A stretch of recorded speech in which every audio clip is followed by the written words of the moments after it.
히브리서 7장. 이 멜기세덱은 살렘 왕이요 지극히 높으신 하나님의 제사장이었습니다. 그는 아브라함이 여러 왕을 무찌르고 돌아올 때에 그를 만나서 축복해 주었습니다. 아브라함은 모든 것의 10분의 1을 그에게 나누어 주었습니다.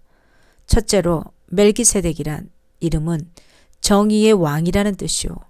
다음으로 그는 또한 살렘 왕인데 그것은 평화의 왕이라는 뜻입니다. 그에게는 아버지도 없고 어머니도 없고 족보도 없고 생애의 시작도 없고 생명의 끝도 없습니다. 그는 하나님의 아들과 같아서 언제까지나 제사장으로 계신 분입니다. 멜기세덱이 얼마나 위대한가를 생각해 보십시오. 족장인 아브라함까지도 가장 좋은 전리품의 10분의 1을 그에게 바쳤습니다. 레위 자손 가운데서 제사장 직분을 맡는 사람들은 자기네 동족인 이스라엘 백성에게서 비록 그 백성도 아브라함의 자손이지만 율법을 따라 10분의 1을 받아들이라는 명령을 받았습니다. 그러나 멜기세덱은 그들의 족보에 들지도 않았지만 아브라함에게서 10분의 1을 받았고 하나님의 약속을 받은 그 사람을 축복해 주었습니다.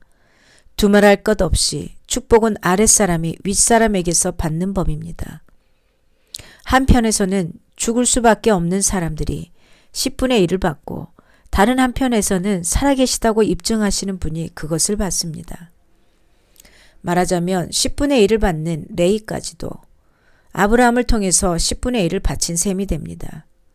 멜기세덱이 아브라함을 만났을 때에는 레위는 아직 자기 조상 아브라함의 허리 속에 있었으니 말입니다. 그런데 이 레위 계통의 제사직과 관련하여 이스라엘 백성은 율법으로 지령을 받기는 하였습니다.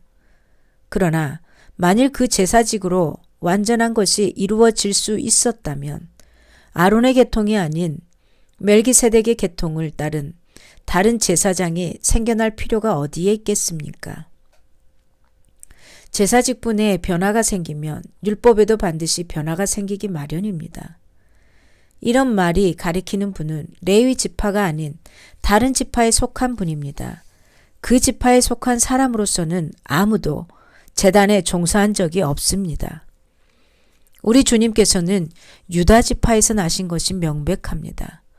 그런데 모세는 제사장들에 관하여 말할 때에 이 지파와 관련해서는 말한 것이 아무것도 없습니다.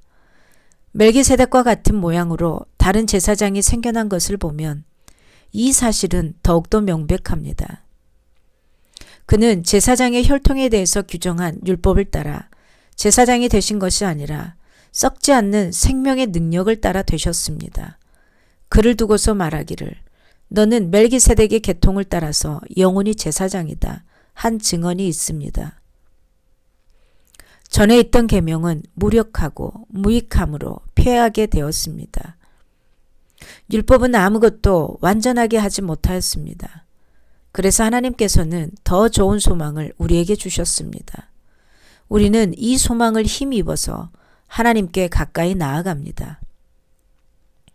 그리고 예수께서는 하나님의 맹세 없이 제사장이 되신 것이 아닙니다. 레위 계통의 사람들은 맹세 없이 제사장이 되었습니다.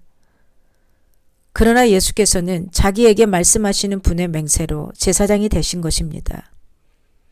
주님께서 맹세하셨으니 주님은 마음을 바꾸지 않으실 것이다. 너는 영원히 제사장이다 하셨습니다. 이렇게 해서 예수께서는 더 좋은 언약을 보증하시는 분이 되셨습니다. 또한 레위 계통의 제사장들은 죽음 때문에 그 직무를 계속할 수 없어서 그 수가 많아졌습니다. 그러나 예수는 영원히 계시는 분이므로 제사장직을 영구히 간직하십니다. 따라서 그는 자기를 통하여 하나님께 나와오는 사람들을 완전하게 구원하실 수 있습니다. 그는 늘 살아계셔서 그들을 위하여 중재의 간구를 하십니다. 예수는 이러한 제사장으로 우리에게 적격이십니다.